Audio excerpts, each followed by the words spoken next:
alaikum wa rahmatullahi wa barakatuh. Welcome to another episode on the ReMAStered podcast. I am your host, Ismahan Abdullahi, and today I am joined by a very special and esteemed guest, Brother Bilal Shabazz, and we are talking about Black History Month being more than a month. Brother Bilal is a special guest, longtime Islamic worker, our own board of trustees member, and an all-around amazing brother. Brother Bilal, can you take a moment to introduce yourself to our audience? Assalamu alaikum. Like Sister Ismail said, my name is Bilal Shabazz. I'm a current MAS BOT member. Been a part of MAS since the early 2000s. Originally from California, from Fresno, California. Born and raised. Graduated from California State University, Fresno, and then got married and my beautiful wife Malika, which many of you know, and we moved out to Florida to be closer with her mom, and back in 1992 originally, and been here off and on. We moved back to California for a little while, and then we came back to Florida. Been here in Florida consistently since 2005. We've been married it'll be 30 years actually in June, and many of you know our children, Jafar, Akil, and Nandi, and they're off doing their own thing and being successful, alhamdulillah. So yeah, and I've worked.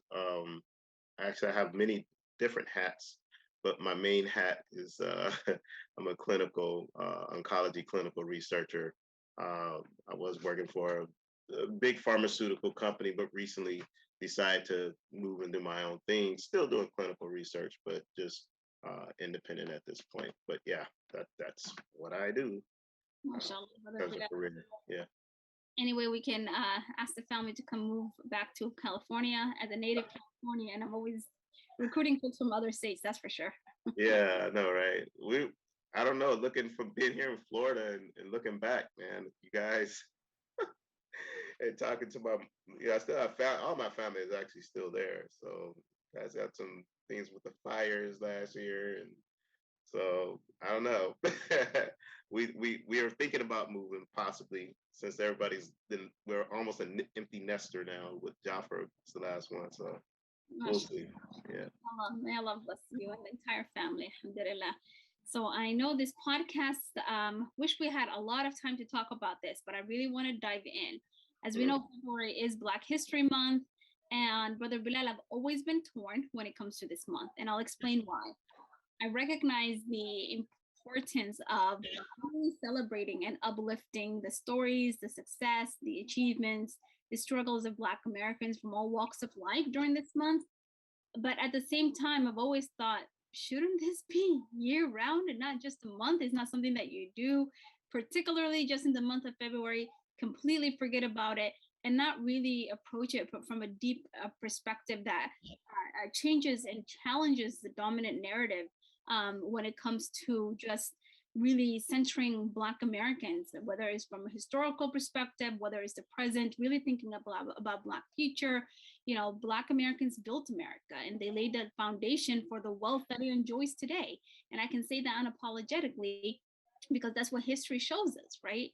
Black Americans lead and continue to influence culture, both from music to fashion to literature to policy, you name it.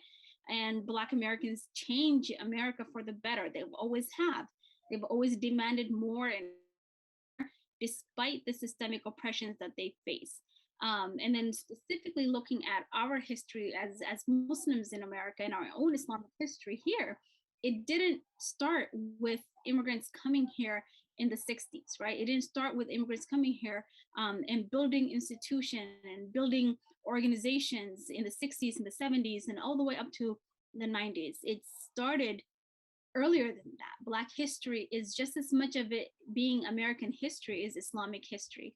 So Brother Bilal, how can we better understand where we are today in relation to that history if we don't look at our past and that rich kind of understanding that, you know, is a continuum, right? It's not just something that started, I'm thinking back in relation to, subhanAllah, like I believe the stories of Umar ibn Sayyid and few others enslaved Muslims, right? And how they kept their deen intact, how they, even though despite enslavement. And I'm specifically using the word enslavement because the language is shifting, right? The language is not, it's taking the onus away from the individual to the system that enslaved them.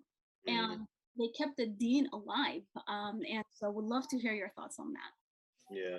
Well, and we've talked a little bit about that, about 1 month.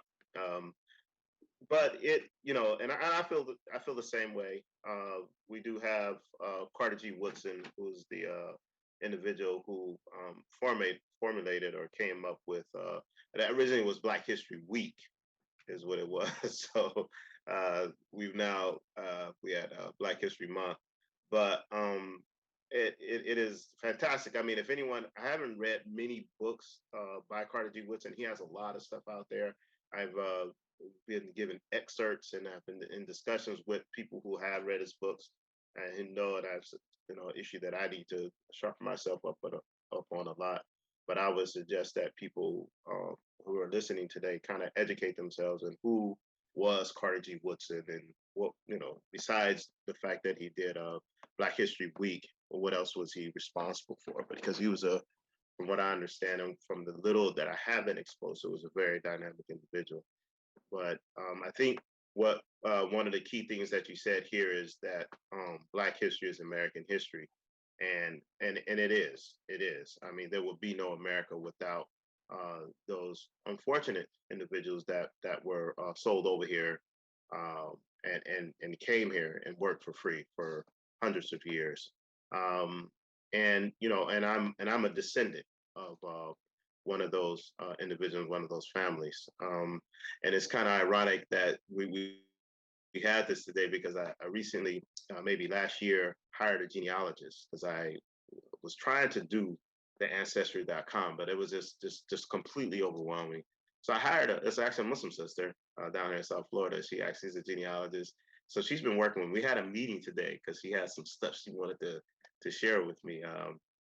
My birth last name is Turner. Yeah, so I've been Muslim all my life. It's I reverted to Islam. So my last name was Turner, and there's always been a myth. I don't know about a myth, but a saying in our family that whenever some of my uncles start getting a certain way, they say that's that Nat Turner coming out in them. Right. So there was a thing about we were related to Nat Turner. So today I finally got if that's true or not. And wait for it. It's not. So yeah. Found out that it probably arises from one of the guys who owned our family. His name was Edmund Turner. He had a son. His name was Nathaniel Turner, and they called him Nat Turner. So it's possible my genealogist is saying that, and the little twist probably came from around that. But anyway, that's a side note. But in terms of Black history, being American history, I think what we all need to recognize is that what has held America together in terms of being an actual, well, professing to be an actual democracy, is Black folks. The Black folks who came here as slaves back in 1620 or whatever, the first year the first Black individuals came here, and have been here and told, whose blood and bones and all that ancestors are buried here. That we are the part, or the really forces America to deal with what they put down in that document called the Constitution, and forces them, anytime they try to back away from it, if we've kind of forced them to recognize that you said you are this, and if you say you are this, then how can we be who we are in this country? And that has been the dilemma, and what we call in social justice movements, the original sin of America, which they have still yet to amend for. I mean, we see examples of some type of addressing of that and reconciliation of that, what happened in South Africa back in a few years back, but we have not had any type of truth and reconciliation here in the United States. And I think what people need to understand is that white supremacy was actually perfected here in the United States. I mean, it fell apart just about in every place where this type of chattel slavery in the last 400 years was practiced. It actually kind of fell apart and got defeated in one way or another, either soundly defeated, like an example of Haiti. It got soundly defeated in Haiti. And unfortunately, our brothers and sisters in Haiti are still suffering and still paying the price for that defeat. They defeated all three superpowers at the time. They defeated the French, they defeated the Spanish, and they defeated the British. And I don't know if anyone has ever in the modern history has ever been able to defeat all three superpowers within less than 5 or 10 years. It was a short period of time, but they did. So and they're still paying for it. So what people need to understand is that white supremacy, this is the stronghold here. The United States of America was perfected here, and it is perfected here. And I think, unfortunately, we have brothers and sisters who come and they can't understand how can Black folks be here as long as we've been and still be a bottom caste, still be on the bottom. Well, because the system, in terms of perfecting white supremacy, classism, capitalism, vulture capitalism, has been perfected, and this is the way it should be. This is how they planned it, and it's very difficult to to buck that and to come out of that. Yeah. So I don't know if you. I just want to sit back and continue listening at first. Sometimes every time that you speak, Allah bless you. You always dropping gems, and I really appreciate how you brought up that fact that again we've seen. I mean, just to tie it into something very very recent that folks can kind of see. I mean, we've seen what happened with the January 6th riots. If it was any other culture, any other groups of folks, and just the swift accountability that would have come compared to it was white folks. Let's just say it was white folks. Maybe you have a few other folks in there, but it was predominantly white nationalists and others. And even now, people are still arguing about it. So I'm just want to kind of use as an example. But Brother Bilal, you brought up a really important right, and I kind of want to talk about it a little bit more. For a very long time, non-Black immigrant refugees, folks from the Muslim community and abroad and across who've escaped from war-torn countries have seen themselves as guests in the shores of America. So you mentioned this question, why people always ask this question of, why are Black Americans still under the systemic racist conditions that they're in, right? But the reality is, it's one of the beautiful things that I've seen is while other communities have seen themselves as guests here, Black communities have really, really taken it upon themselves from a historical lens to how current struggles and movements for liberation, movements for equity, movements for justice really demands a different perspective, right? That we are part of the American culture. We are the backbone of America. And because of that, we're shaping it despite the challenges, despite the struggles, despite the systemic, systems of oppression and racist infrastructures that we have to deal with. We're going to continue pushing it. So if you can just speak a little bit more in terms of that disparity, because we see this often when we're tackling external forms of racism, but at the same time, you also have to deal with internal. So we'll get to the internal, but from an external perspective, if you can speak a little bit more about that. Just really, people always ask the question, well, why are we bringing race into it? We know it's because racism is systemic. One can stay blind to it. They can try to stay blind to it as much as they want to. But it doesn't change the fact that racism is systemic here. And like you said, it's a stronghold. White supremacy is a stronghold here. It permeates societal issue that we can think of. So can you speak about this a little bit more?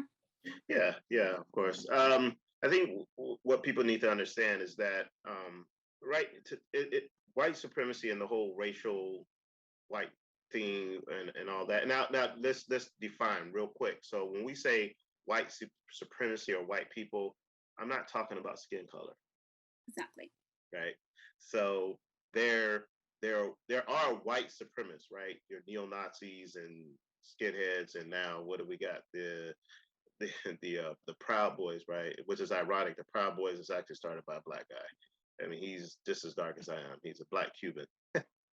which is I did not know that. yeah, we won't even go there, right? He's a black dude. He's a black dude, actually down the street from where I'm at right now. This is where he's at. And he starts the Proud Boys, right? So that's a whole nother dynamic. But so when we say white supremacy, we're talking about a system.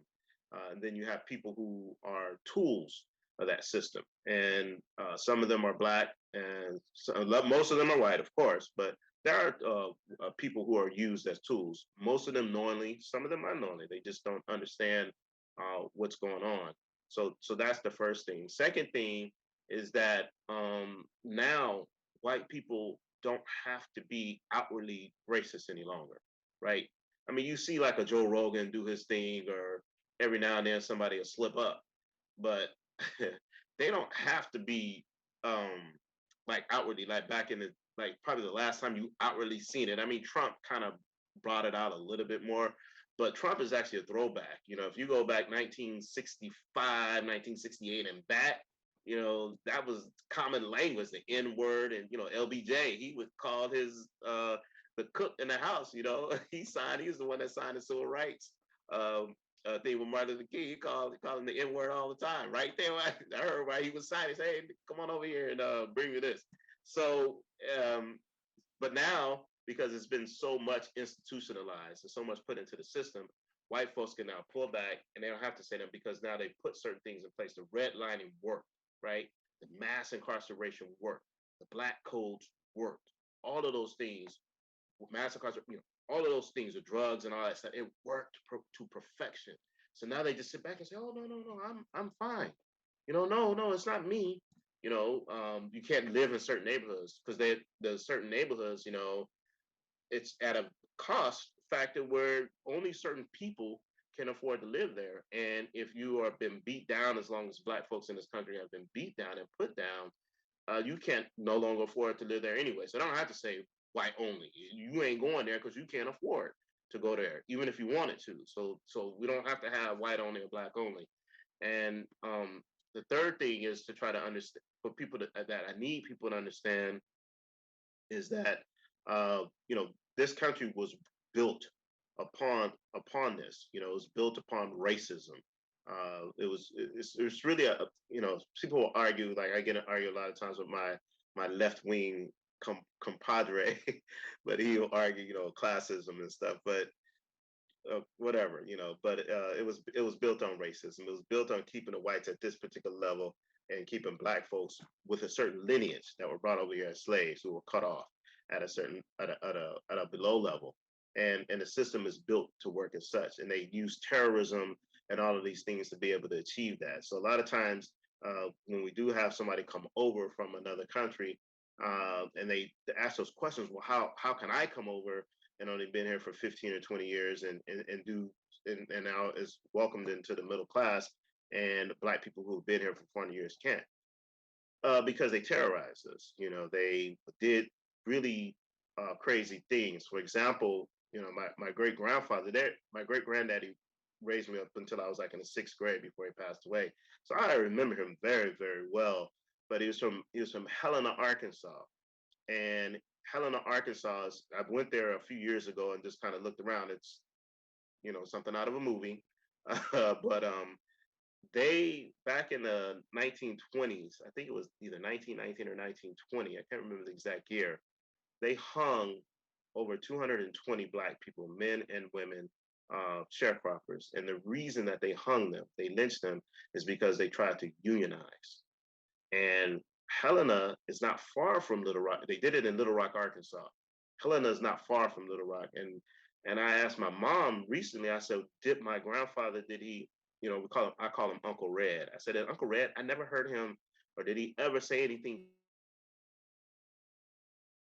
And her thing is that, yeah, he knew, and I don't know if he was there involved with that. Of course, they didn't kill him, but he was full aware of what happened. And he would get emotional. I mean, and they have pictures of it, people hanging on trees as if they were Christmas tree ornaments.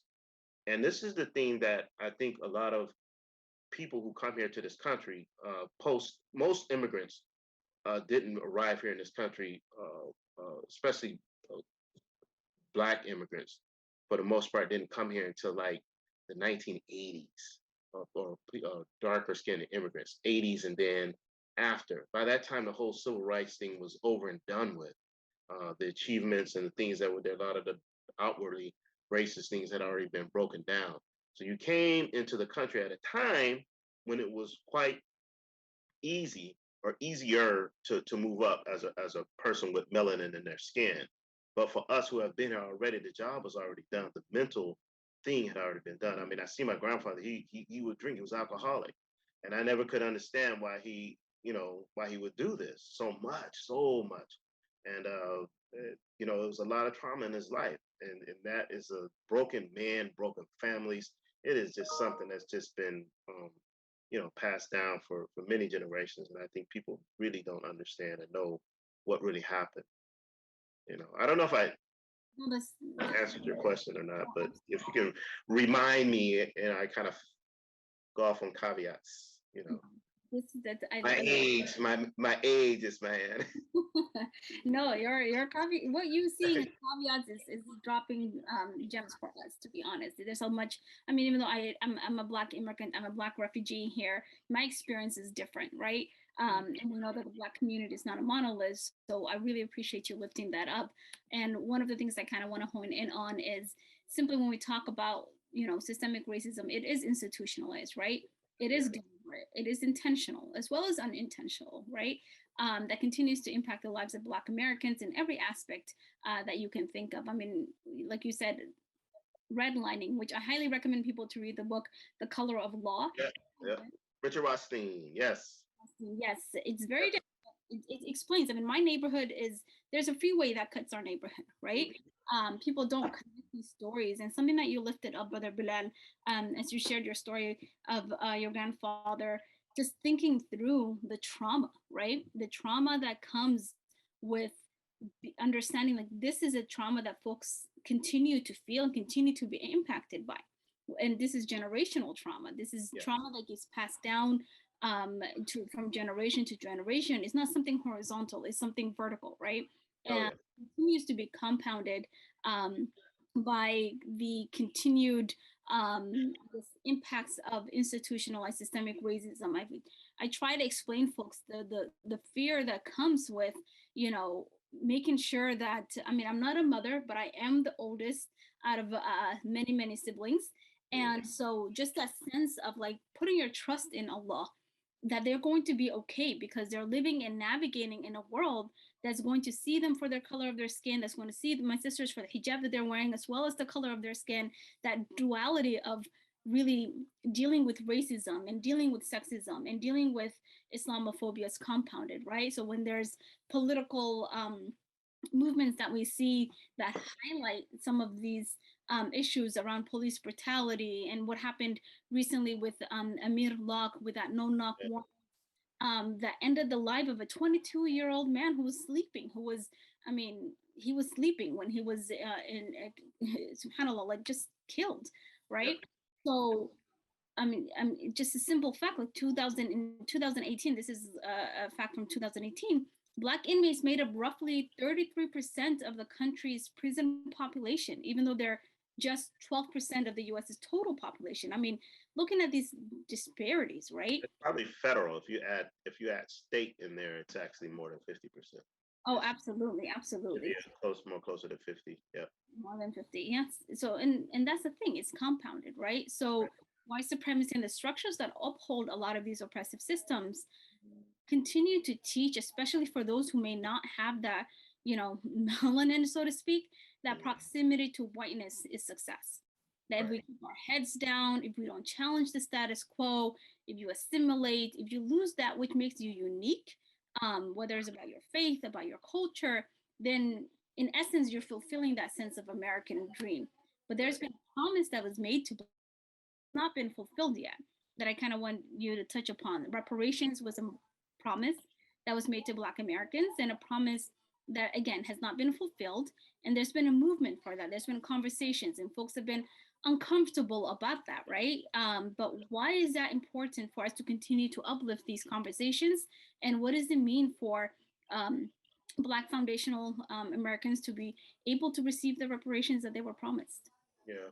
So I am also a member of American Descendants of Slavery Advocacy Foundation, which is a group that is a grassroots organization that is designed to politically educate people here in this country and around the world in terms of what is owed. You know, our inheritance is what we call it. Yes, there was. I think a lot of people, even for me, up until maybe about 10 years ago, thought that the whole talk about reparations, because in the Black community, we've heard about it before, but like a lot of things, you don't have the documentation, you don't have the resources or the references to back up what you've been told. So then it almost starts being like what I call barbershop talk. You know, it's like it's kind of like you know, in the hood, something that people say, but actually it's real. It's Field Order number 25 that President Lincoln actually issued, and General it was General Sherman was the first one to execute Field Order 25 in Virginia. And what they did was all of the white property owners who rebelled against the United States of America, they confiscated all that land, So it was millions of acres.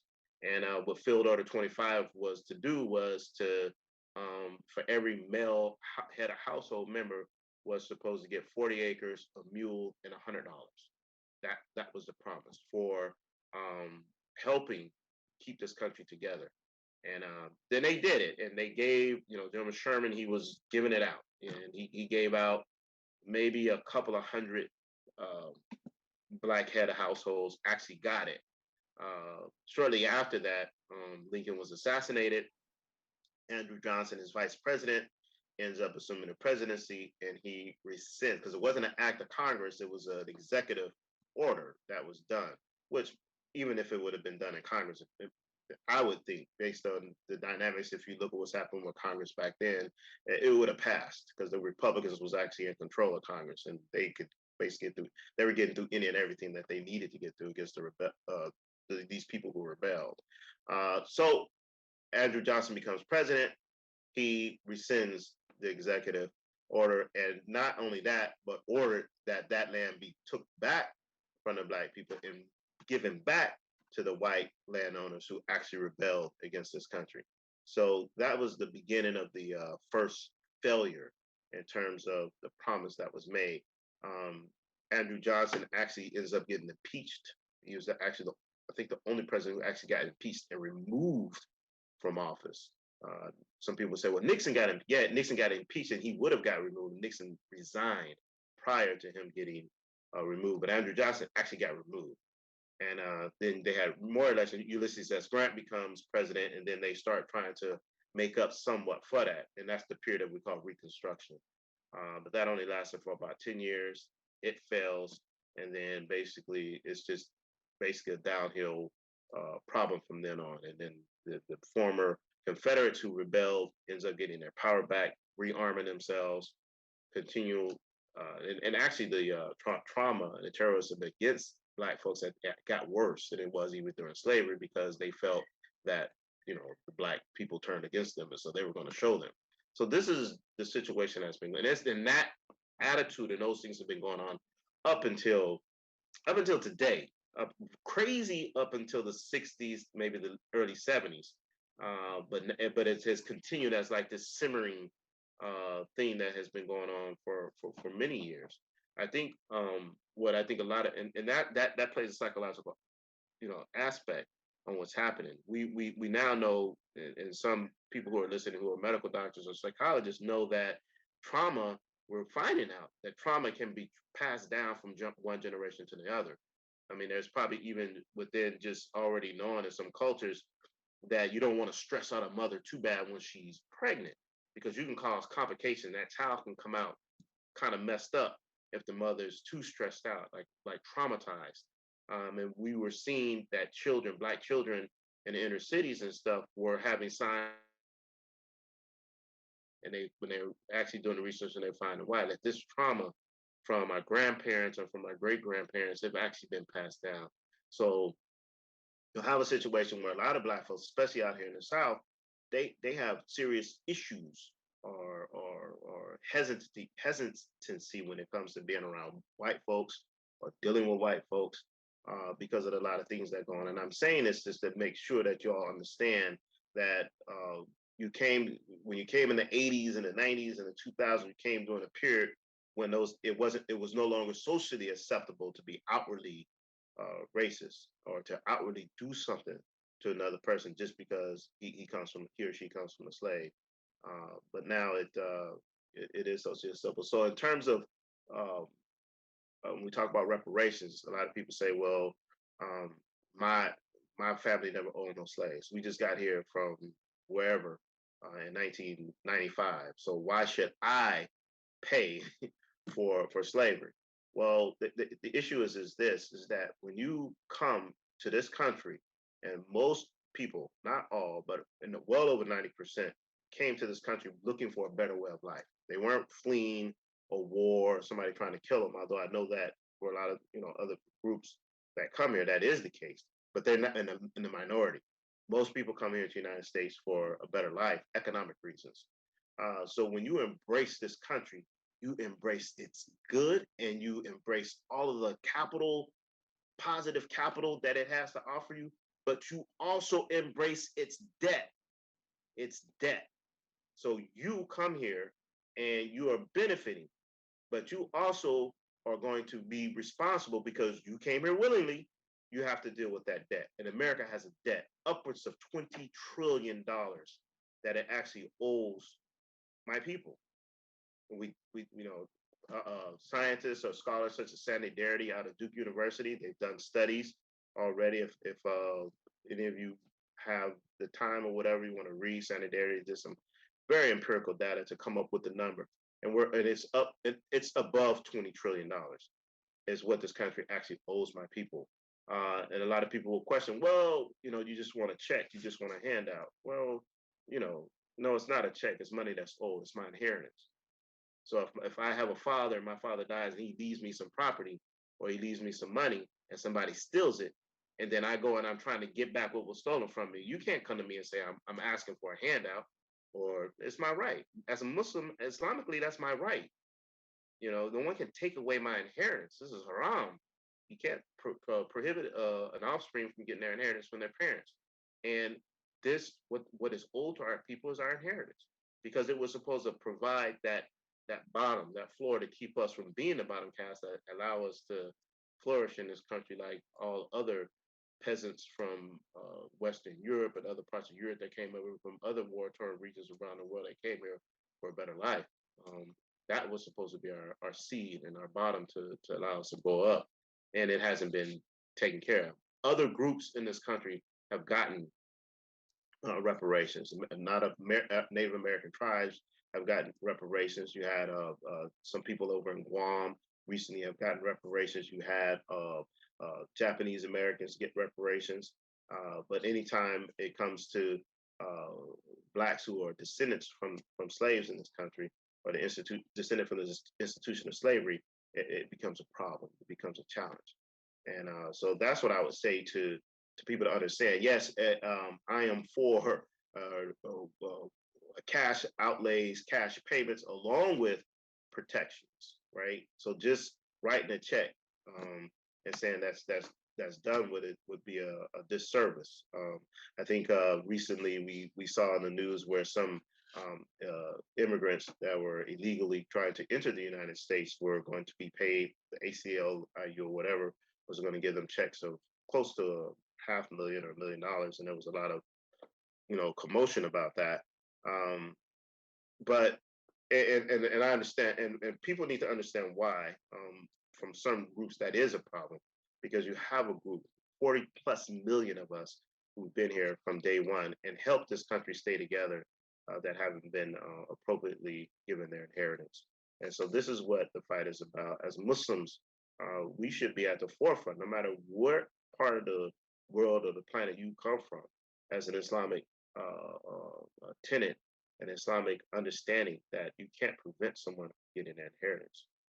It's not, and that's not good. And that's what we're actually fighting for. It's not a handout. Very powerful. Jazakallah khair, Brother Bilal. Wanted to kind of circle back on that. As we're talking, definitely when it comes to reparations, that is a promise that needs to be fulfilled. And I love the way you really laid it out in terms of it being an inheritance, right? And of course, we know the role of inheritance in Islam, and subhanallah, the rulings on that specifically. And so, just really reframing that to be understood that this is an inheritance that's owed, that has not been fulfilled, brings a different perspective, for sure. One of the things, and we'll probably go with two, three more questions, Okay. Allah, is really kind of understanding Islam, alhamdulillah, this beautiful deen came to free us from the cancers of like ignorance, jahiliyyah. But sometimes certain aspects of our community cling to it, right? Anti-blackness, as we know, is a global phenomenon. It's not something that's particularly within just white supremacist structures. We see it in how folks really deal with racism externally, as well as having to endure it in their own local Muslim communities. And folks have come far. We've seen the movement, especially after the murder of George Floyd in 2020, and really pushing non-Black sectors of our community to continue to confront and tackle anti-Blackness in their spaces, whether it's on an individual level, whether it's on a societal, organizational, communal level, and really kind of take that step to help decolonize their minds. So there are some resources that our team put together that we shared in the beginning of this month for folks to really take a step back and take that burden of education upon themselves, to read some books that we put together that were recommended, as well as articles, listens to podcasts, be able to connect it back in terms of the deen, right? Being able to take this as a sense of responsibility that we feel. So the non-Black sectors of the community, some who may benefit from proximity to whiteness, whose experience is and could be different. Sometimes some folks be able to pass off, right, as white. Can you speak a little bit more in terms of that sense of how can we honor that, I guess, historical difference, and show that sense of solidarity that is really rooted in our Islamic methodology and the way of the Prophet alayhi salatu wasalam to tackle and really confront the shackles of white supremacy and colonialism that's impacted us. So that's definitely a very loaded question. And so, but just some tips that I always love to just kind of get a better sense of what advice folks can kind of give. Because my advice is always go read. The Sunnah is Yeah. clear, Yeah. Islam is clear. Here are some books. But also immerse yourself in community. Right, the onus is not on us to teach, but also I want to approach it from a compassionate, kind of like a graceful, compassionate perspective of saying, you know what, here's a little bit of a tidbit as well, just to be nice sometimes. Uh, yeah, because I have an answer to that I say, but I won't say that now. Uh, but I think what we should do is, yikes. Well, when other folks from outside ask that kind of question, I was listening to one brother talk, and he says white people are lazy. And I was like, what? And he says, yeah, they're lazy. He said because they, well, it was actually, you know what? It was an actor. It was the Donald Glover, I think it was. He says white people are lazy, and I'm like, what does he mean by? He said because they will not take the time to observe what's going on around them. Like every black person, no matter where they are, no matter if they're in LA or in New York or in Florida or in Detroit, Michigan or Chicago, is all black people aren't the same. They're not all going to be in jail. They're not all going to be poor. There should be some that are really, really rich, like up there close to George Bezos. If not George Bezos, there's going to be some really, really poor, and there's going to be some in the middle. It's just going to be, this like real bell curve type of thing happening. He says, but you don't see that. You see like a whole bunch of poor people, blacks, and then a very small amount that are sort of kind of comfortable. They're not even like wealthy rich like that. They're just sort of kind of comfortable. And he said white folks are not, they're lazy in a sense to make themselves uncomfortable and understanding how they got what they got, right? So they don't want to know. So they just kind of say, well, I've never used the N-word. And my sister dated a black guy in high school, and I didn't say anything bad about it. I didn't think it was any problem with it. And they just leave it there. And I think a lot of people, a lot of Muslims get caught up in that they just don't want. They just like, hey man, I don't know. I'm just working. I'm just going to send my kids to college, and they're going to get a job, and they're going to live and be very comfortable. So they don't want to notice when they drive in their car, especially like I was in San Francisco, went back to visit. My aunt passed away, and just in the sort of amount of time that I've been away, man, it's the homeless situation is just insane. It's worse. It's much worse than most of them are black folks. And black folks only make up about 6 to 7% of the whole total population of California, which is the most populous state in the United States. But yet you go through in LA, you go through my nephew is still down there in LA. He's an activist down in LA. You go through Skid Row, it's like 60%, 70%, almost definitely over 55% black. How is this possible? How whenever you go, there's always just a bunch of black folks in prison, a bunch of black folks, why is that the case? And so because they don't want to expand their mind and try to find out, they're called lazy.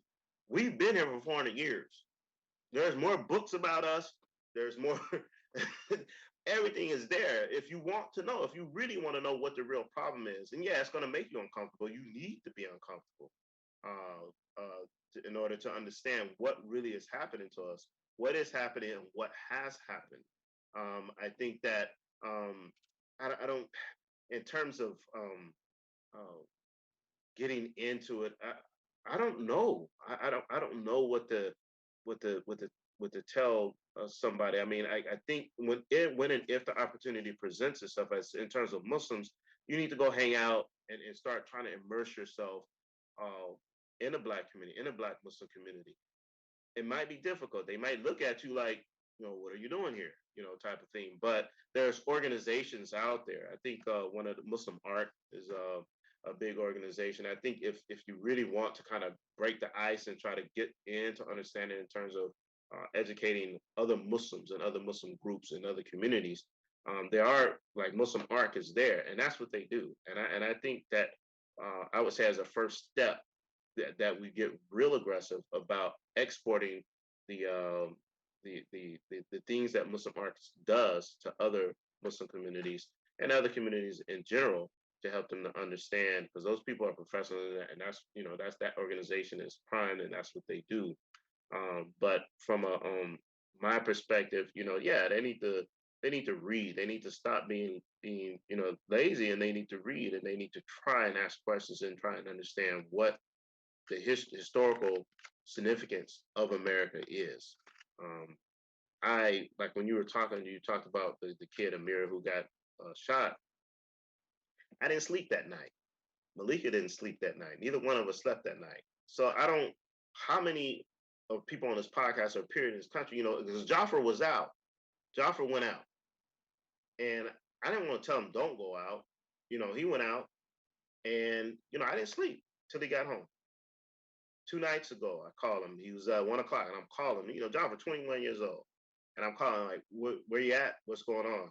Because I don't want to get that call. I don't want to be in that situation, and it's very traumatic. It's very stressful to know that at any moment, either a kill or Jaffer or even Nandi could get took out by a cop of all people, by a cop.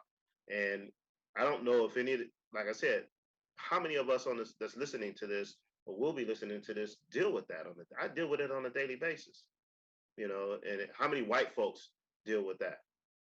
People are asking me, did I have a conversation, quote unquote, the conversation with my boys? And I didn't. We started to go there, and I didn't. I said, make dua before you get in that car and drive, and Allah, and just rely on Allah. And I told him, if you feel that a situation is going a certain way, then you have to deal with it the way you see fit at that particular time. Because my oldest, he was like, if I do what they say, they kill us. And if I don't do what they kill us. So what do I do, Abu? What kind of question is that? That a father has to deal with that? This is ridiculous. And this is what we're dealing with. And I told him, you do what you feel at the moment. You do what you feel at the moment. If you feel that to defend yourself, then you defend yourself. If you feel that to cooperate with them, and it will simmer down, then that's what you do.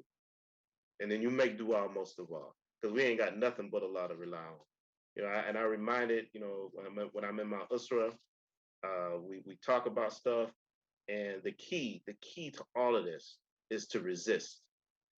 The key, when we look at the example and the parallel situation in terms of what's happening with African Americans or Black folks descended from slavery in this country, is that of Bani Israel in Egypt, and what Pharaoh was doing to them, and similarly what the United States government has done to us, is very parallel, very parallel. And the one thing about Bani Israel is that what Musa they were instructed, and Allah talks about this in the Quran, that they resist. You never stop resisting. You continue to resist, and you worship Allah, and Allah subhanahu wa ta'ala, and you do all those things, but you continue to resist. You do not conform. You do not kind of just like, I'm just going to go along to get along.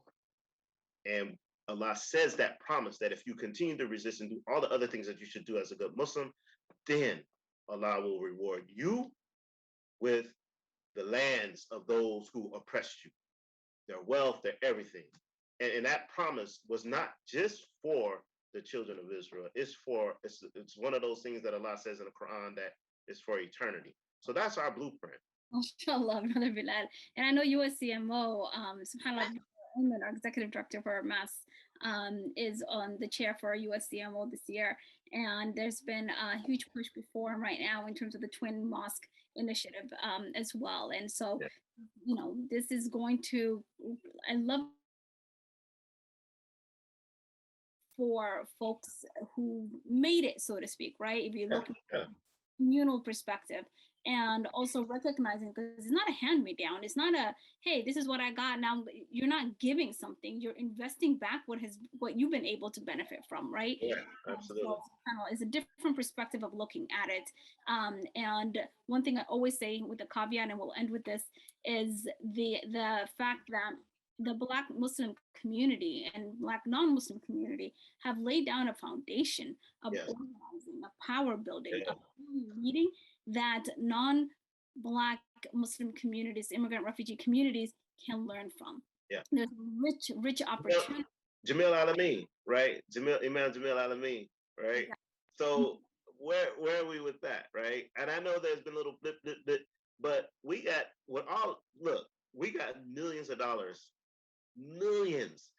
We have, as a collective, as a Muslim collective, even just in mass alone, we could hire one of the top law firms to be able to relitigate or get advice on how to go about relitigating that case, or to go about to getting released on some type of, home out thing. If they want to put a thing on his ankle or whatever, we have it.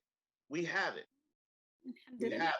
There's no excuse. So if as a gesture, and this would be something that would make history in terms of the Black community, if you want to do like a single thing, then use your stability, your financial stability, instead of pumping in $1.3 million or $2 million or $3 million to build a masjid. Take that money and collect it from all over the major areas, and we can come up with $10, $20 million. If I hire the top legal team, the big dudes that be representing, Mobile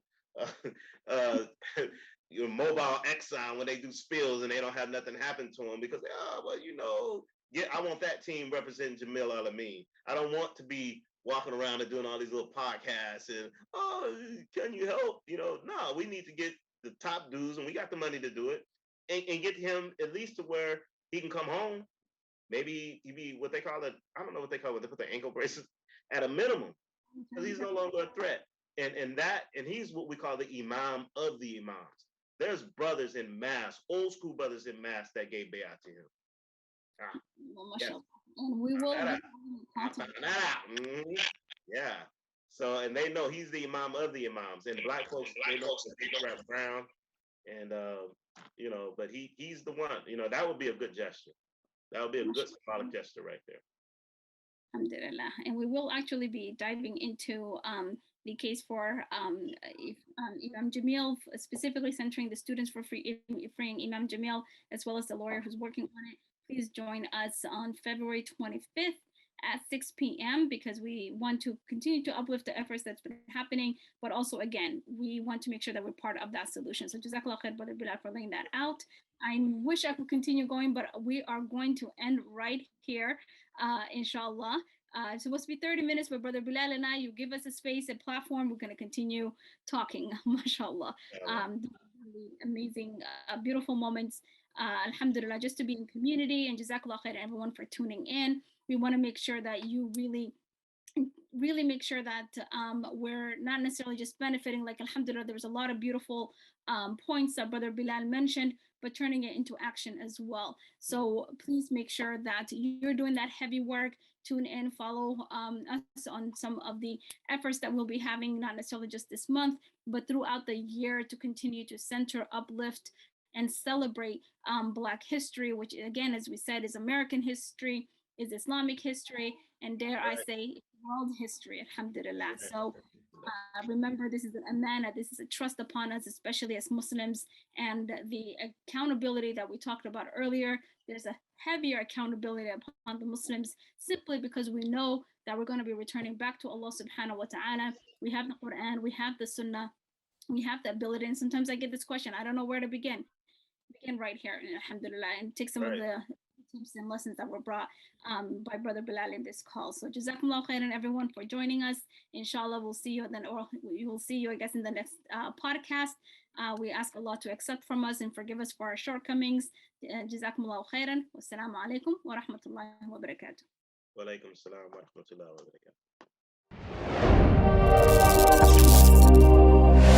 barakatuh.